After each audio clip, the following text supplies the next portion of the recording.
அந்த காலகட்டத்தில எல்லாம் பாருங்கள், நம்முடைய தாய் தகப்பன்மார் யாரும் படித்தவர்களுக்கு கிடையாது.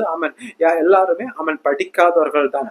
அவர்கள் கோர்ட் வாசல் யாருமே மிதித்தது கிடையாது. பாருங்க, படிக்காதவர்கள் படிக்காதவர்கள் யாரும் போலீஸ் ஸ்டேஷனையோ கோர்ட் வாசலையோ மிதித்தது கிடையாது. பாருங்கள், இன்றைக்கும் சாகும் வரை அவர்கள் ஒற்றுமையாக ஒற்றுமையாக வாழ்ந்தார்கள். யாரும் பிரிந்து போகவில்லை. டிவைஸுக்காக யாரும் தன்னுடைய கணவரை தன்னுடைய மனைவியோ டிவைஸ் பண்ண வேண்டும் என்று சொல்லி யாரும் தன்னுடைய கனவுல கூட நினைத்து பார்த்ததில்லை.